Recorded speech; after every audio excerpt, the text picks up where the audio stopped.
ये था कोविड का क्रैश आया, ठीक है। फिर ये आपका 2008 का क्रैश आया, ठीक है। एंड ये जो फॉल था ये था आपका अराउंड चाइना एंड ऑल का 2015 का है, आई थिंक, हाँ। तो 15 चाइना का जो मार्केट क्रैश हुआ था उसकी बेस पे आया था, ठीक है।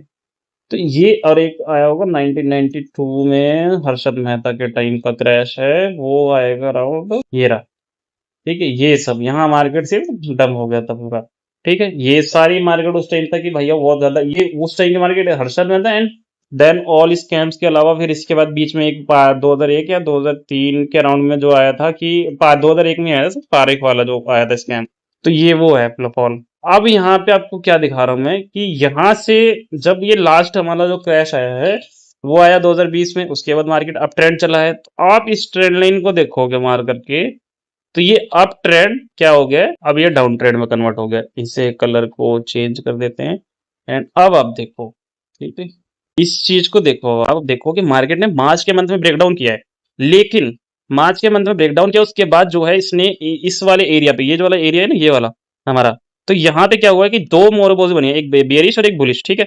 अब प्राइस ने क्या किया कि मार्केट ने अच्छी देखो ये लिक्विडिटी ली गई है लेकिन मार्केट में बुलिश ट्रेंड नहीं आया, उसने थर्ड जो कैंडल बनी उसने पूरी प्रॉपर लिक्विडिटी ली है। एंड देन मंथली कैंडल पे एक अच्छा खासी रैली थी फिर से, ठीक है। ये मंथ बहुत ज्यादा हैवी था, अगर ये देखा जाए कौन सा मंथ था, अप्रैल का, बहुत अच्छा खासा वोलेटाइल मंथ था। आई थिंक इस मंथ में इलेक्शन का भी टाइम था, नहीं इलेक्शन का टाइम तो ये था।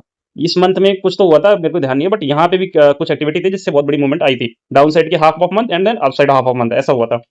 अब यहाँ पे अगर आप देखोगे तो निफ्टी के पास ये एरिया बहुत स्ट्रांग अभी भी बायर जोन बना हुआ है ना।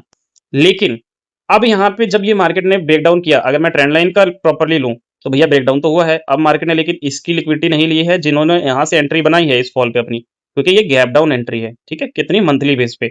और उस एंट्री की वजह से नीचे के लोग जो है जो यहाँ से एंटर करके बैठे हुए हैं, जो इस लेवल से बैठे हुए हैं, अभी प्रॉपर अभी भी सेफ है और इनको अभी भी गिरावट दिख रही है, सेलर एक्टिव है पूरे मार्च के मंथ में, आप 4 महीने से अंदर ही हो, बाहर नहीं गए हो, ठीक है। अगर आप देखोगे तो जिन्होंने यहाँ एंट्री बनाई, यहाँ के लोगों ने जो एंट्री बनाई इनकी लिक्विडिटी ले गई, इनका एसएल निकल चुका है, ये लोग निकल चुके हैं। लेकिन जिसने यहाँ एंट्री बनाई है वो अभी तक सेफ है और वो अभी भी मार्केट को नीचे धकेल रहा है हर बार, ठीक है।